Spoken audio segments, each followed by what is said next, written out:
Mesdames et messieurs, bonjour et bienvenue à vous sur le plateau d'On se dit tout. Parmi ces expressions florissantes dans le monde de l'entreprise et du management, il y a la conduite du changement, que ce soit pour s'adapter à une nouvelle vision, à de nouveaux challenges ou à un repositionnement. Tout cela ne se fait pas en un claquement de doigts et cela doit suivre un processus qui respecte l'humain qui va vivre ce changement. Restez avec nous pour les détails. Nos spécialistes sont là pour vous dérouler tout cela.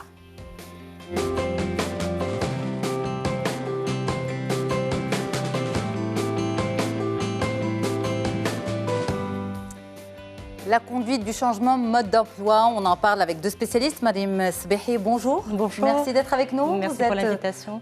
Consultante en RH et Dinar Sissen, bonjour. Bonjour. Vous êtes consultante également en organisation et spécialiste de la conduite du changement. Merci beaucoup, mesdames, d'être avec nous sur le plateau. D'abord, un tour de table, bien sûr, pour définir la conduite du changement. Qu'est-ce que c'est, selon vous, Madame Sbehi? Alors, le changement, moi, je l'aurais défini comme étant le processus qui va accompagner une entreprise face à son instabilité, face au développement de son environnement. En fait, c'est passer d'un état vers un autre. Et donc, la conduite en elle-même, ça va être l'ensemble d'outils, de pratiques, de démarches qui vont accompagner cette transformation. Très bien. Dinar Sissen? Quand on parle de conduite de changement, on parle d'abord de changement. Donc, le changement, c'est une réponse planifiée ou pas à des contraintes internes et externes à l'entreprise. Donc, il y a des contraintes qui vont nous pousser de manière spontanée ou de manière planifiée à aller vers un changement. Donc déjà, on parle de pression, on parle de contrainte. Donc, le changement est une pression, c'est une contrainte. Et donc, conduire un changement, c'est accompagner le changement de manière à ce qu'il soit accepté au sein de l'entité, au sein de l'entreprise. C'est faire avec ses contraintes, en fait. C'est faire avec gérer ses contraintes. Absolument, et les faire accepter. Très bien. Alors, maintenant, qu'est-ce qui justifie une conduite de changement au sein d'une entreprise? À quel moment on la met en place? Au fait, la conduite de changement doit être quelque chose de vraiment planifié. C'est-à-dire qu'on ne doit pas être en mode réaction. Okay. On doit être en mode proactif. Ça veut dire quoi? Ça veut dire que dès que je vois une contrainte qui va mener vers un changement, je dois me poser la question sur quelles vont être les réactions face à ce changement et comment les vivre et les faire vivre de la meilleure façon possible par les acteurs du changement. D'accord. Donc, c'est quelque chose qui doit être planifié. Conduire un changement ne doit pas être une réponse face à une réaction, mais une anticipation des réactions avec un plan d'action pour accompagner ces réactions de manière à réussir le changement. Et optimiser le changement. Absolument. Alors, quand on parle de conduite du changement, c'est dans le cadre d'une grande restructuration ou c'est même, on va dire, des changements au sein d'un petit département, d'une petite équipe? Alors, ça peut toucher les deux. Alors, généralement, quand on parle de changement, ça peut toucher les pratiques, c'est-à-dire la manière dont on fait les choses. Ça peut toucher, on peut aller même sur quelque chose de plus profond, ça peut même toucher la culture d'entreprise, ça peut toucher la stratégie, ça peut vouloir dire aussi qu'on voudrait changer l'organisation, ça voudrait même vouloir dire qu'on voudrait changer de système d'information, on voudrait même implémenter un nouvel ERP, à ce moment-là, il y aura du changement. Donc, il y a énormément d'éléments qui feront qu'aujourd'hui, l'entreprise est face à ces changements, qu'ils soient petits ou grands, ou qui touchent un petit département ou un grand département. Et qu'est-ce qui fait qu'aujourd'hui, on parle de cette conduite du changement, que des séminaires soient organisés, qu'on prenne ça vraiment de façon sérieuse et structurée? Eh bien, d'abord parce que l'environnement aussi est très mouvementé aujourd'hui. Les entreprises sont amenées à être compétitives. Et puis, il y a énormément En fait, il y a la technologie aussi qui évolue très, très vite. Donc, forcément, ils doivent s'adapter très, très rapidement. Donc, aujourd'hui, pour certains, c'est la technologie. Pour d'autres, ils sont dans un environnement qui peut être chaotique, chaotique. Donc, très vite, il faut qu'ils se rattrapent. Donc, si vous voulez, ce n'est pas un terme à la mode, mais c'est réellement un problème qui existe dans l'entreprise. Et très vite, il faut que tout le monde puisse suivre. Mais on n'a pas le temps, justement, de trop réfléchir. Il faut que ça soit planifié, comme a dit Mme Sissen, mais il faut que les personnes soient suffisamment réactives pour pouvoir nous suivre, justement, dans ce changement. Et je pense qu'on parle aussi de conduite de changement parce qu'on s'est rendu compte a posteriori qu'il y a beaucoup de projets qui ont capoté parce que derrière, la résistance a fait que. Et donc, on s'est dit, bon, ben, dans un projet, il n'y a pas que les étapes de projet, le lancement, le suivi, les bilans, etc. Il y a des hommes dedans. Et que si on doit les réussir, forcément, il y a un axe conduite de changement qui doit se faire. Donc, c'est aussi une réaction à des échecs dans certains projets à cause de la résistance au changement. C'est une prise de conscience de l'élément humain, en fait, dans la conduite du changement, dans la réussite de tout changement d'un projet. Absolument. Ça veut dire quoi? Quand on prend en considération l'élément humain, que l'on parle de proactivité et non pas de réactivité, quand on est dans l'anticipation, comment on commence? Il y a, on va dire, un changement qui est décidé par la direction générale. Comment on commence? On commence par l'annonce, nous avons décidé que, et après on voit comment on met en place tout ça ensemble, ou bien on parle des contraintes qui nous pousseraient éventuellement à un changement. Quelle serait la meilleure façon d'annoncer le changement à venir aux équipes? Au fait, pour répondre à cette question, il faut déjà se dire pourquoi il y a une résistance au changement. Parce que ça va dans le sens de comment il faut communiquer. Tout à fait. Il y a une résistance au changement d'abord parce que, de manière générale, l'être humain aime le confort, aime la zone de confort, la stabilité. Il est rattaché à ce qu'il maîtrise. Et donc, forcément, un changement va le perturber. Il peut le perturber parce qu'il perd de vision, il peut le perturber parce qu'il voit ça comme quelque chose qui va le toucher sur le plan peut-être financier, de gestion de carrière, le plan personnel aussi. Sur le plan personnel. Donc il y a des choses qu'il voit venir, à tort ou à raison, et qui font qu'il est dans une espèce d'anxiété. Donc ça, c'est ce que génère le changement chez les collaborateurs. Donc une fois qu'on s'est dit ça, après, les acteurs du changement, ceux qui ont lancé le changement, que ça peut être un projet, ça peut être une stratégie ou autre chose, doivent se dire qui va être impacté par ce changement et quelle est leur réaction face à ce changement. Certains vont être dans une anxiété parce qu'ils perdent de vision. D'autres parce qu'ils pensent qu'ils vont ne pas être compétents dans le cadre du changement. D'autres parce qu'ils pensent que leur plan de carrière va être impacté. Donc chacun a ses propres angoisses face au changement. Et donc tout le travail à faire avant même de commencer à informer, c'est de dire qui sont les acteurs impactés, quelles sont leurs appréhensions, et elles peuvent différer d'un groupe à l'autre au sein même d'une même structure, et dire donc comment communiquer à chacun d'entre eux. La communication va être très différente, même si le projet reste le même ou le changement est le même, mais la communication, le mode de communication va être très différent. D'un individu à un autre? D'un collaborateur à un autre? Ça peut être même d'un collaborateur à un autre. Quelqu'un, on va le prendre en one-to-one, parce qu'on sait qu'il faut traiter avec lui telle problématique qu'il va avoir à gérer au sein de ce changement. Pour d'autres, ça va être une communication de masse. Donc tout dépend des groupes qu'on a constitués, on va dire, de manière réfléchie. Donc il faut bien connaître ces équipes. Absolument, mais ça c'est fondamental. Dina Sissène, vous intervenez au sein des structures pour accompagner la conduite du changement. Donc vous, forcément, vous ne connaissez pas tous ces salariés ici présents. Vous ne pouvez pas tenir cette démarche. Oui, mais on aide les structures à structurer leur démarche. C'est-à-dire qu'on ne connaît pas les équipes, les dirigeants ou ceux qui ont initié le changement les connaissent mieux que nous. Mais on peut les aider à structurer cette démarche. C'est-à-dire à travers des groupes de travail, des brainstorming, on va leur dire quel est le changement, qui est impacté par ce changement et quelles sont les problématiques de chaque groupe, et on constitue ces groupes. Donc avant même de commencer à se dire quel est le plan de communication, d'information, de formation, etc., d'abord, qui est impacté, quels sont ces enjeux. Qui pourrait faire de la résistance, qui pourrait être moteur. Absolument. Mais dans ce cas-là, en fait, tout ça se prépare en off. Vraiment, c'est vraiment on va dire top secret. Oui, c'est top secret. C'est avant même que le changement ne s'ébruite. C'est ça. C'est pour canaliser les informations qui vont sortir de manière spontanée ou de manière programmée. Alors, le vis-à-vis justement d'un cabinet comme celui de Dina Sissène, Madame Sbahi, c'est vous, c'est les DRH par exemple sur le terrain, au sein des entreprises, c'est les DRH qui vont travailler pour mener cette conduite du changement, qui vont dispatcher la stratégie, qui vont rencontrer les chefs d'équipe?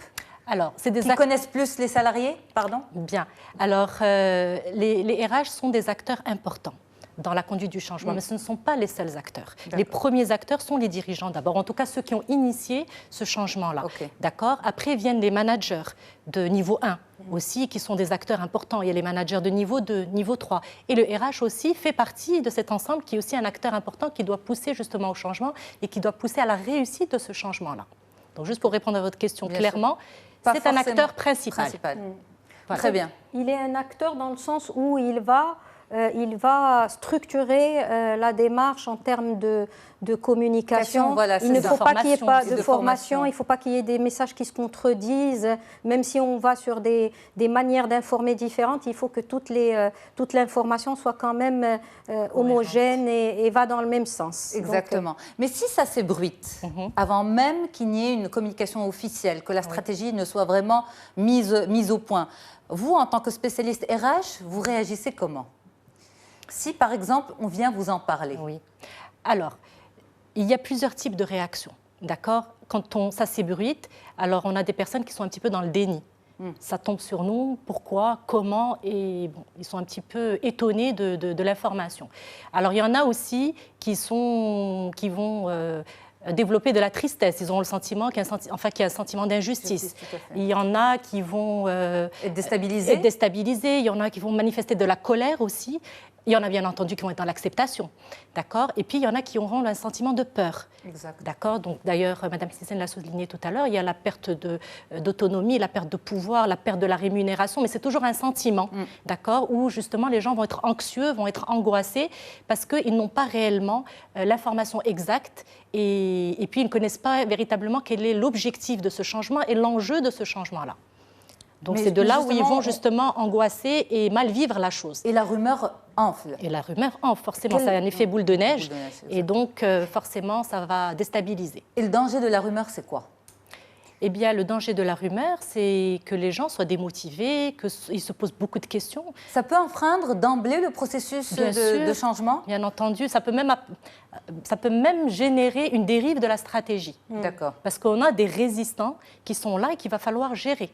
D'accord. Donc, et c'est des résistants qui peuvent être influenceurs. Donc, avant même qu'on arrive justement avec notre projet, avant de le déclarer, avant de le communiquer, eh bien déjà, il y a des clans qui vont se constituer avec des arguments contre cette stratégie ou contre ce changement. Donc forcément, ça va prendre plus d'ampleur que prévu. C'est pour ça que, là, encore une fois, il faut bien préparer les choses avant d'annoncer quoi que ce soit. Alors, qu'est-ce qui est finalement le plus difficile à toucher quand on parle de conduite de changement ? Vous avez évoqué différents éléments de changement, soit la stratégie, soit la culture, soit l'organisation. Qu'est-ce qui est le plus compliqué à toucher, Dina Sissène ? À toucher, dans quel sens ? C'est-à-dire à changer. À changer au sein d'une structure. Je pense que la difficulté reste la même, quel que soit le type de changement, que ce soit un changement de stratégie, que ce soit un changement d'organisation, la mise en place d'un système d'information. La difficulté reste la même face au changement. Maintenant, ce qui est difficile dans le processus de conduite de changement, il y a des étapes, c'est-à-dire que les gens ils vont d'abord être surpris, ils se disent oui, pourquoi, on était bien avant, etc. Ensuite, avec le temps, ils vont faire le deuil, ils vont se dire bon, ça va changer, on n'a pas le choix. L'accepter. Après, il faut qu'on leur montre l'intérêt qu'ils ont dans ce changement, à titre individuel, à titre de groupe ou à titre d'entreprise, et puis après, leur donner une visibilité par rapport à eux-mêmes dans le cadre de ce changement, c'est-à-dire vers où ils peuvent aller, etc. Le plus difficile, c'est de les aider à faire ce deuil, c'est-à-dire de dire, de faire ce deuil, mais sans dégâts, c'est-à-dire qu'ils acceptent que ça sera comme ça et pas autrement. Une fois qu'on a fait ce passage, après on passe à la suite, c'est-à-dire leur montrer leur intérêt aussi dans ce changement et puis les aider aussi par la montée en compétences, par beaucoup de choses et les rassurer dans cette démarche. Mais c'est un petit peu compliqué à accepter parce que vous dites c'est comme ça et pas autrement, donc ça s'impose à ces salariés, ça vient s'imposer à eux, qu'ils le veuillent ou pas. Quand finalement. On dit c'est comme ça et pas autrement, on ne va pas leur dire ça comme ça, mais c'est ce qu'on veut qu'ils arrivent à intégrer comme information. Mais par contre, on va mettre, on va dire, un gant de velours dans une main de fer dans un gant de velours, tout voilà. à fait. Donc l'idée, c'est qu'ils acceptent que finalement, ils se disent c'est comme ça et pas autrement, mais sans que ce soit dit comme ça. Parce que si on le fait comme ça, on va vers l'échec. Tout à fait. Voilà. Mais c'est de les aider, grosso modo, à faire leur deuil du passé. Est-ce que c'est compliqué aussi à instaurer une confiance en l'avenir et en ce changement? Parce que quand on parle de tout ça, on en parle dans une ambiance d'entreprise saine. C'est-à-dire que tout va pour le mieux, mais il faut quand même un changement, soit pour suivre l'économie, soit l'activité de l'entreprise.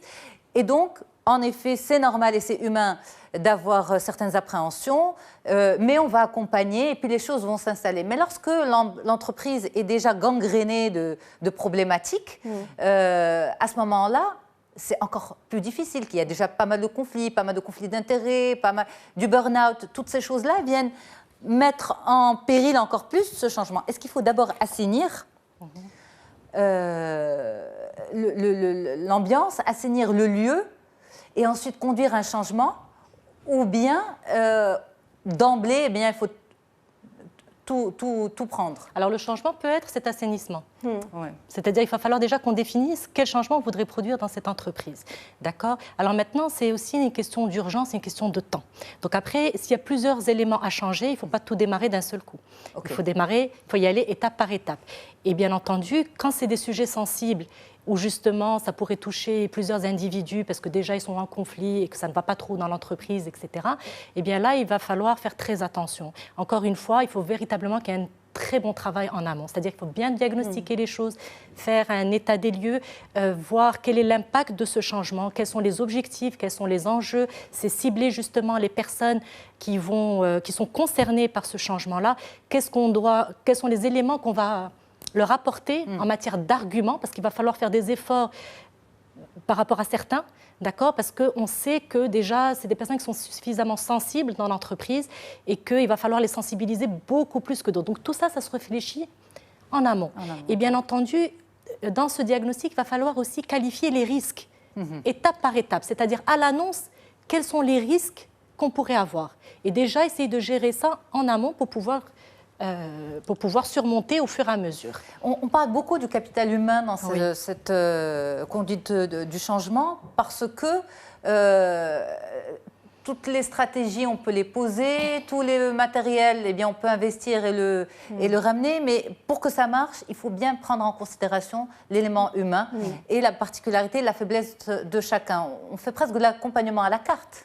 C'est le cas, au fait. On fait de l'accompagnement à la carte, sauf qu'on a la chance... Quand on est dans une entreprise d'une centaine de personnes, d'avoir des enjeux similaires pour des groupes de personnes. Donc on est rarement dans un accompagnement individuel, ça peut arriver, mais généralement les enjeux sont similaires pour des groupes de personnes. Donc si on parle de mettre en place une nouvelle machine, les ouvriers vont avoir peur de perdre leur emploi. Par contre, le manager va avoir peur de ne pas être assez compétent pour gérer la... Donc on va adresser les choses différemment. Mais on est dans un accompagnement, mais très souvent c'est un accompagnement de groupe. Quand je dis accompagnement, c'est information, c'est formation, c'est aussi responsabilisation, c'est-à-dire les intégrer avec nous en tant que dans le projet de changement pour qu'ils prennent aussi, qu'ils portent ce projet de changement. Donc il y a plusieurs manières de faire. Ce serait bien de faire un focus sur ce point en particulier. Donc, une fois que la stratégie a été bien déterminée, définie, une fois que le plan de communication et d'action est défini par le top management, à ce moment-là, on informe les équipes. Vous l'avez dit, c'est passer un message qui peut être dur, mais de façon à les faire adhérer. Mais comment les intégrer dans le processus de réflexion du changement? Est-ce qu'il le faut? Il le faut. C'est-à-dire que très souvent, on est face à une situation où on sait exactement ce qu'il y a à faire, mais on ne va pas l'annoncer. C'est ça. On va dire, voilà où on veut aller, il est temps de changer X, Y ou Z, mais réfléchissez avec nous. Et au fait, on sait ce qu'il faut faire, mais on va les amener à trouver les solutions de manière à ce qu'ils se les approprient et qu'ils deviennent eux-mêmes acteurs du changement. Une forme de manipulation? C'est une manipulation positive. C'est-à-dire que c'est la meilleure manière de les rendre acteurs de ce changement. Et je voulais aussi rajouter un point important dans tout ce process, c'est que quand on est face à un changement, c'est qu'il y a une contrainte interne ou externe qui l'a imposée, hein, et de manière spontanée, de manière planifiée, mais c'est là. Et donc, on est face à de l'inconnu.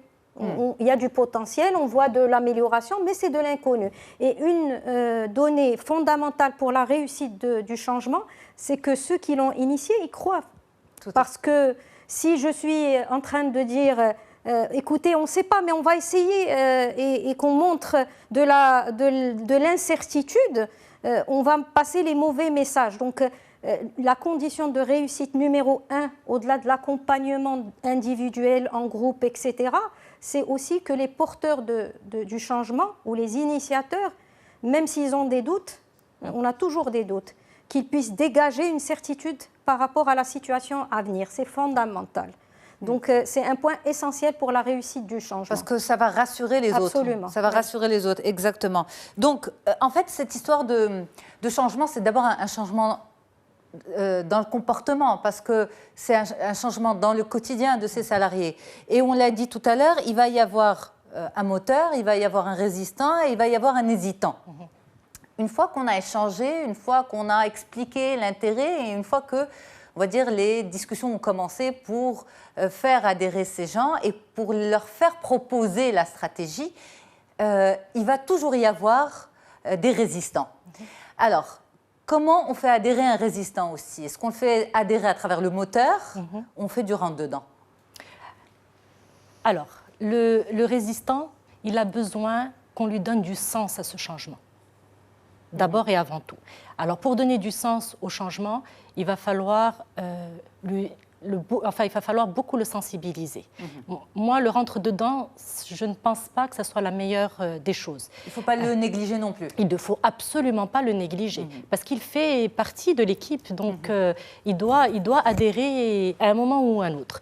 D'accord? Donc, selon moi, c'est beaucoup de sensibilisation, c'est beaucoup d'implication, c'est aussi beaucoup de valorisation. Alors, quand on a parlé d'implication par rapport à un projet, eh bien, le fait justement qu'il arrive à lui-même trouver des solutions, il va falloir valoriser ça au fur et à mesure.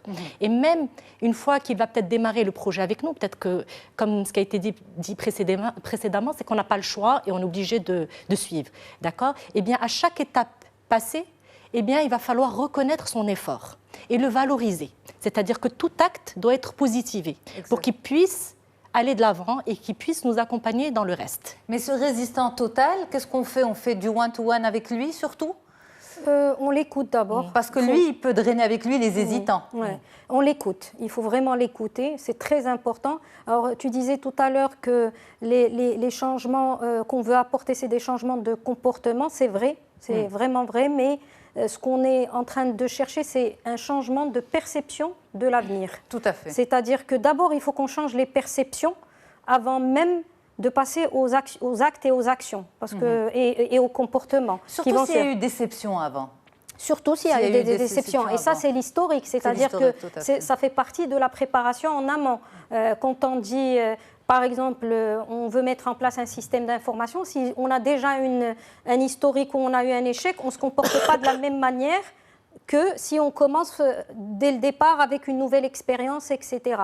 Donc, si on a un résistant, il faut d'abord qu'on l'aide à changer sa perception de l'avenir. Ça, c'est notre objectif. Mais qui c'est qui peut faire ça? C'est les équipes en interne ou on fait appel à des spécialistes? Généralement, c'est les managers. On les outille pour qu'ils puissent être porteurs du changement. Il ne faut pas que ça vienne de l'extérieur. Ceci dit, quand on est accompagné dans un projet, par exemple système d'information, on veut mettre en place un logiciel qui va tout chambouler, on va se faire aider par les équipes on va dire techniques, qui vont peut-être expliquer des choses, leur montrer leurs bénéfices, leur dire que ça va leur faciliter leur reporting, etc.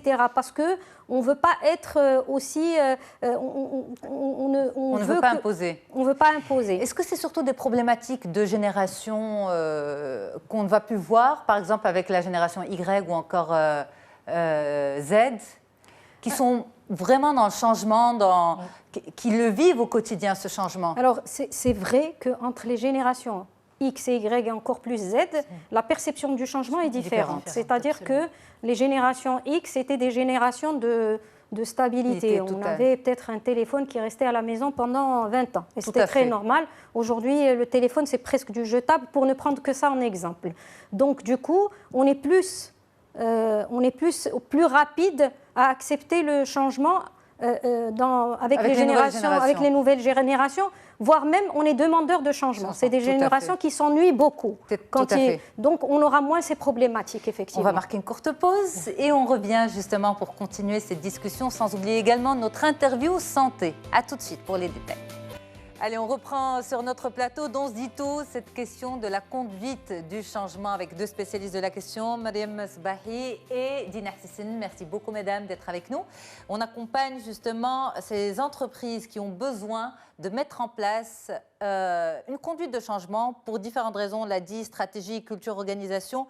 Mais l'important, c'est d'intégrer l'élément humain. C'est capital, on va dire. Au-delà d'acheter un matériel, au-delà de mettre en place des procédures, c'est vraiment d'amener les humains qui travaillent au sein de cette entreprise à s'impliquer dans ce changement. On a beaucoup fait le diagnostic en première partie, mais ça serait bien d'évoquer avec vous les leviers d'accompagnement pour ce changement, justement. Alors, si on devait parler de ces leviers d'accompagnement, Mariam Sbahi, ça passerait par quoi ? Alors, tout d'abord, la participation, d'accord, qui est un élément majeur pour pouvoir impliquer et faire adhérer les différents acteurs au changement. Il y aurait la formation également, qui est un élément très important. Il va falloir beaucoup communiquer sur le projet et communiquer au fur et à mesure des étapes du projet. Il va falloir aussi créer en fait une certaine continuité entre ce qui se faisait avant et ce qui va se faire plus tard. Parce que si on leur dit que c'est une rupture entre ce qui avait été fait préalablement et ce qu'on va faire comme changement, on a pris l'exemple du système d'information. S'il y a un vécu négatif d'un premier système, d'accord, eh bien, il ne faut pas leur dire que ça va être une rupture radicale avec le nouveau système qui va être créé, d'accord. Il va falloir déjà dégager ce qu'il y avait d'avantageux en mettant en place ce système d'information pour créer justement cette continuité. Donc, on va évoluer vers un autre système d'information qui va nous apporter d'autres avantages, d'autres bénéfices, etc. Donc, il faut créer cette continuité. Autre chose, c'est qu'il faut qu'il y ait beaucoup de reconnaissance. J'en ai parlé tout à l'heure. Durant le changement, et aussi parler vrai avec les collaborateurs. Il faut être sincère, il faut être honnête avec eux pour qu'ils puissent nous faire confiance et pour qu'ils puissent nous aider à aller de l'avant. Pour moi, ce sont réellement les leviers d'accompagnement pour pouvoir accompagner ce changement. Alors, vous avez parlé des formations. Oui. Je vais vous poser vraiment une question, c'est une épine dans le pied des DRH notamment, c'est les formations. On me dit, quand on vient proposer des formations aux collaborateurs, ils ont l'impression qu'on impose. Et souvent, ces formations se font sur les fins de semaine, sur les week-ends. D'accord. Donc, c'est considéré comme presque une punition par les collaborateurs. D'abord, on leur impose, ils n'ont pas choisi, ils n'ont pas demandé telle ou telle formation. Et ensuite, c'est sur leur jour de repos. Bien. Alors, encore une fois, on revient à la démarche. D'accord. Aujourd'hui, quand on doit déceler des besoins en formation, idéalement, il faudrait que ça vienne de la personne. D'accord. Dans le cadre d'une ingénierie de formation, on va les s'entretenir avec la personne pour voir quels sont ses besoins en formation. Après, ils peuvent être validés comme ils ne peuvent pas l'être. Maintenant, la hiérarchie peut décider pour eux, effectivement. Mais c'est à la hiérarchie aussi de revenir vers son collaborateur et de leur expliquer quel est l'intérêt de cette formation pour qu'ils puissent justement y aller. En tout cas, en y trouvant un intérêt. Voilà, c'est qu'ils ne sentent pas que justement c'est imposé. Donc, il faut qu'il y ait une implication, soit dès le départ, parce que ça va venir d'eux, ou alors si c'est la hiérarchie qui décide ça pour eux, c'est qu'elles reviennent vers eux en leur disant voilà ce que j'ai suggéré comme formation, parce que je considère que, etc. Mais toujours dans un esprit d'amélioration. Exact. D'accord. Donc, à partir de là, la personne va accepter et elle va aller en formation et après, elle peut même y aller alors que c'est son jour off. Tout à fait. Je fais un parallèle avec tout ce que vous dites depuis tout à l'heure. Et puis, j'ai l'impression que c'est exactement ce que conseillent également les spécialistes de l'enfance quand on doit proposer, amener quelque chose à un enfant. C'est dans la douceur. Et en fait, l'être humain, qu'il soit adulte ou enfant, a besoin de ça. Compréhension, considération et douceur. Oui. Et au fait, il doit comprendre. Et ce qu'il doit comprendre va évoluer tout au long du processus de changement. C'est-à-dire qu'au moment de départ, top chrono, il va être dans l'incrédulité et donc il va vouloir savoir pourquoi on fait ça, qu'est-ce qui se passe. Donc on est dans une communication peut-être mobilisatrice, on essaie de mobiliser les gens, d'expliquer le pourquoi. Une fois qu'il a accepté cette phase de changement et on est peut-être dans l'acceptation et dans le deuil, il va être dans, bon ok, il y a changement, comment ça va se passer maintenant? Et là, on est dans une communication plus explicative, qui ne va pas être dans le pourquoi, mais dans le comment. Donc on va lui expliquer comment ça va se passer. Et puis, on va dire à la fin ou vers la fin, on va être dans une communication peut-être un peu gratifiante. Remerciements, signes de reconnaissance, etc. Donc on amène ça dans la douceur, mais en prenant en compte les phases de maturité de la personne qu'on a en face par rapport à ce process. Au début, il se dit pourquoi, on doit répondre au pourquoi. Une fois qu'il a accepté le pourquoi, il se dit oui, mais comment? On va être dans l'explication, dans le détail. Et là, on peut faire appel à des externes pour des détails techniques, etc. Une fois qu'il a accepté le comment et qu'il est dedans, on va être dans la gratification, on va être dans la reconnaissance de sa contribution dans le projet, etc. Donc la douceur, mais avec des réponses et de la communication différente tout au long des phases du process. Alors, on a fini la première partie sur ce changement générationnel et ces besoins de ces nouvelles générations de changement. Et justement, cette conduite du changement telle qu'on en a parlé depuis le début de l'émission avec vous, c'est-à-dire vraiment un processus qui suit des étapes précises et particulières, on va vers presque une conduite du changement, pas au quotidien, mais pratiquement, dans les décennies à venir. Vraiment, peut-être... Vu la fréquence des changements. Vu la fréquence des changements et vu les besoins des changements surtout. Oui. Vu les besoins des changements pour rester constamment compétitif. On ne va pas pouvoir se permettre à chaque fois de faire une conduite du changement, on va dire, hyper structurée. C'est clair. Est-ce que ça ne va pas devoir s'inscrire dans les gènes de l'entreprise? Les gènes de l'entreprise et le fonctionnement des salariés. Au bout d'un moment, ça va devenir comme ça. Absolument. On a même des cas où effectivement les entreprises vont demander à former leurs managers sur la conduite du changement. C'est ce que j'allais dire. C'est ce que vous alliez dire. Parce que le changement va être quelque chose qui doit être porté au quotidien par la structure. Par la structure. Les managers, mais les salariés aussi. Oui, absolument. Absolument. Toute personne qui est concernée par le changement.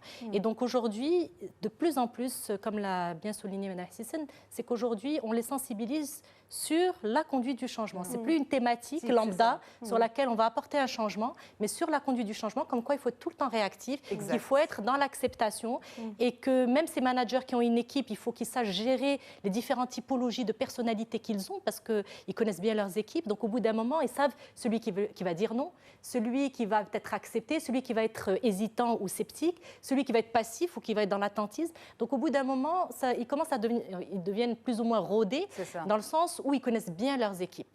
D'accord? Donc, ils apprennent à travers ces ateliers de conduite du changement, ils apprennent à avoir les outils nécessaires pour pouvoir justement gérer au quotidien. Voilà, les gérer au quotidien. Donc aujourd'hui, on va dire en quelque sorte, pour résumer et conclure, l'entreprise est aujourd'hui assez hybride. Il y a des éléments qui sont capables de s'adapter au changement rapidement, mais d'autres qui font encore partie d'une ancienne école, d'une vieille école. Ou c'est réducteur de dire ça comme ça? Non, vous n'avez pas tort de dire ça. Maintenant, vous savez, on a des résistants chroniques et il y a des résistants ponctuels. On peut être résistant pour un projet donné, mais on peut être aussi un résistant chronique. C'est-à-dire, avant même qu'on annonce le changement, il est déjà contre. Exact. D'accord? Donc là, est-ce que c'est lié à l'âge ou c'est lié au fait qu'il a le sentiment qu'il va perdre quelque chose? C'est peut-être pas forcément l'âge, mais il a le sentiment qu'il va perdre quelque chose. Donc déjà, il dit non d'emblée. Il bloque les choses. C'est un tempérament aussi. C'est un tempérament. Donc là, c'est une question de personnalité. Donc là, c'est un autre travail à faire. C'est peut-être un travail d'accompagnement, de coaching ou autre, pour améliorer un peu le comportement de cette personne-là. Après, on peut être résistant à un changement donné. Exact. D'accord? Et là, il va falloir le gérer d'une certaine manière, en le sensibilisant plus, peut-être en lui donnant plus d'arguments, en lui donnant du sens à ce changement-là. Enfin, on peut trouver tous les éléments pour pouvoir... Et l'élément principal aussi, c'est l'ingénierie de formation. Ça, c'est par rapport à la formation...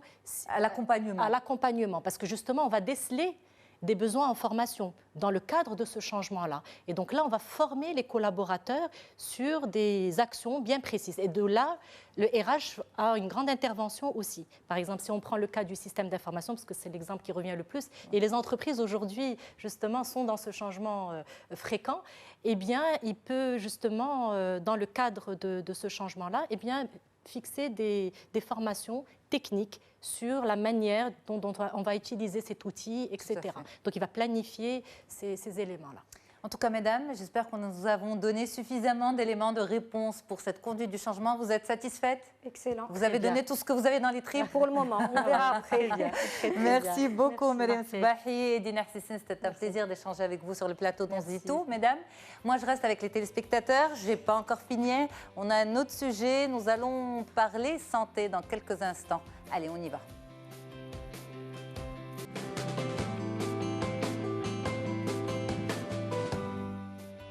Allez, place tout de suite à notre interview santé. Nous faisons le point sur les probiotiques. Est-ce que c'est automatique? Eh bien, on va voir ça avec vous. Rabia, vous êtes médecin nutritionniste. Bonjour. Bonjour, Yasmine. Vous allez bien? Très bien, très bien. Merci. Ça faisait écho, en fait, à l'histoire des antibiotiques. C'est pas automatique. Les probiotiques, est-ce que c'est automatique? C'est ce qu'on va voir avec vous. Eh bien, apparemment, c'est vraiment... ça vous fait sourire. Oui, c'est un sujet c'est un sujet, on va dire, qui est très à la mode. On en parle beaucoup depuis quelques années de l'importance et de l'intérêt des probiotiques. Alors, est-ce qu'ils méritent toute leur médiatisation? C'est ce que nous allons voir en détail avec vous aujourd'hui. D'abord, qu'est-ce que c'est pour présenter ça à nos téléspectateurs? Alors, les probiotiques, au fait, vous savez, notre intestin, il est lieu d'habitation de plus de bactéries que l'humain sur Terre. Oui. C'est ça. Voilà. Apparemment, lorsqu'on déroule, ça je l'ai lu en préparant cette interview avec vous et j'étais stupéfaite, lorsqu'on déroule nos intestins, il y a de quoi remplir 2 terrains de tennis. Exactement. À l'intérieur de notre organisme. C'est incroyable. Oui. C'est-à-dire quand on déroule pas, c'est pas l'intestin, mais c'est les villosités qui vont permettre, parce que les plis et tout ça. Et donc, il faut dire que quand on est avec un intestin qui est stérile, où il n'y a pas de bactéries. Ok. Après la naissance, bien sûr, les microbiotes, les bactéries entrent dans notre intestin. Et à partir de là... C'est pour ça que l'accouchement par voie basse est important? C'est le premier contact avec les bactéries? Oui, pas important, ça dépend, c'est l'indication. On ne va pas rentrer dans l'indication de... Oui, mais c'est vrai que le premier contact, c'est la filière génitale de la maman. Mais ce qu'il faut savoir, c'est que dans ces bactéries, il y en a qui sont bons, il y en a qui sont mauvais. Et les probiotiques, c'est les bonnes bactéries pour les bons microbes plutôt, qui sont dans notre micro-organisme, qui sont dans nos intestins, qui nous protègent, qui nous aident à avoir de bonnes défenses immunitaires. Bonnes défenses immunitaires, plusieurs, on verra tout à l'heure tout l'intérêt de ces microbiotes ou ces probiotiques. Donc microbiote, probiotiques, c'est la même chose? Oui, c'est la même chose. Ça veut dire que les probiotiques, nous en avons déjà dans notre organisme? Nous en avons, et puis, je ne sais pas, si, on le sait, on consommait énormément, et jusqu'à maintenant, depuis la fermentation. C'est-à-dire le lait fermenté, le lait caillé, tout ça, ça apporte des probiotiques. Par exemple, les levures qu'on va prendre quand on a une diarrhée, je ne sais pas si vous vous rappelez, quand on était petit, ça c'est pour renforcer justement... On donne plus ça? Si, on le donne. D'ailleurs, on va voir quand on donne des antibiotiques qui vont détruire tout le bon et le mauvais. Et il faut rajouter les bons c'est pour ça qu'on dit qu'il faut prendre un antibiotique avec un yaourt? Par exemple, parce que ça va permettre de régénérer cette flore qui a été détruite, parce que l'antibiotique, il est à large spectre, il va détruire tout les bons microbes et les mauvais. Et donc, quand on va prendre un yaourt, on va prendre des sachets de levure en pharmacie, ça va justement renforcer cette... Donc, en fait, si on a bien compris, les probiotiques, ce sont des bactéries qui sont présentes dans notre organisme et dans nos intestins en particulier. Exactement. OK. On en a tous le même nombre? Non, on n'en a pas tous le même nombre. D'ailleurs, la preuve, c'est que si on consomme plus d'antibiotiques, on en a moins. OK. Mais le premier capital est le même? Non, ça dépend du contact, comme je vous ai dit. Ça dépend du contact avec l'extérieur, ce qu'on va manger. Et puis, on sait que, par exemple, et là, l'importance primordiale de l'allaitement maternel, parce que lui, il va favoriser les bonnes bactéries, qui sont, c'est le bifidus, qui est très important, qu'on va donner au bébé à travers l'allaitement maternel, et qui va développer son système immunitaire. Et c'est d'ailleurs pour ça qu'il a un système immunitaire, il fait moins d'infections qu'un enfant qui est allaité artificiellement. Donc déjà à la naissance, il y a dans le lait maternel, il y a le bifidus et les probiotiques qui sont bons pour la santé. Alors, comment on peut savoir qu'on commence à en manquer, qu'on a un petit peu déséquilibré cette flore intestinale? Alors, le premier symptôme de ce déséquilibre, c'est surtout les diarrhées. D'accord. La diarrhée, c'est le symptôme qui nous fait tout de suite penser à une flore intestinale qui est perturbée. Il y a aussi, bien sûr, d'autres symptômes, les inflammations, les infections, mais c'est des symptômes qui sont communs à beaucoup plus de pathologies, donc ce n'est pas spécifique. Okay. Par contre, une diarrhée à laquelle on ne trouve pas d'explication, ça peut être chez quelqu'un qui prend beaucoup d'antibiotiques et qui une alimentation vraiment très canine, c'est-à-dire il mange beaucoup plus de viande que de légumes et de fruits, et qui fait des diarrhées, il faut quand même penser à ce trouble de microbiote, il faut renforcer. Ok, mais là on parle vraiment, vous parlez de renforcement, on parle de renforcement vraiment à tort et à travers, c'est-à-dire qu'on a l'impression, aujourd'hui quand on voit ça dans les médias, qu'on a tous un problème de flore intestinale et que nous avons tous besoin de supplémentation en bonnes bactéries, en probiotiques, à travers notamment la consommation de yaourt. Est-ce que c'est une question de marketing, Dr Baha Rabi, ou en effet, ça ne fait pas de mal de renforcer sa flore intestinale? Alors, renforcer sa flore intestinale, ce n'est pas seulement l'apport en yaourt ou en fermentation. Il y a des prébiotiques, par exemple les légumes, les fruits. Plus que les yaourts? C'est eux qui vont permettre, grâce au yaourt, c'est-à-dire si on prend que les yaourts tout seul, ça ne sert à rien. C'est un mécanisme qui est lié. Il faut apporter des fibres, qui sont compris qu'on va trouver dans les fruits, dans les légumes, et qu'on va trouver dans beaucoup une alimentation variée, par exemple les céréales, le blé, le pain, et avec les probiotiques qu'on va donner, ça va justement renforcer. C'est une bonne réaction chimique à l'intérieur du corps. Exactement, c'est ce qui va préparer, et bien sûr, ces prébiotiques pour être fonctionnels et renforcer leur action. Donc, c'est bien de prendre des yaourts, c'est primordial, les yaourts, fromage, tout ce qui est fermenté, le lait, c'est bien. Mais il faut quand même une alimentation équilibrée qui apporte de tout.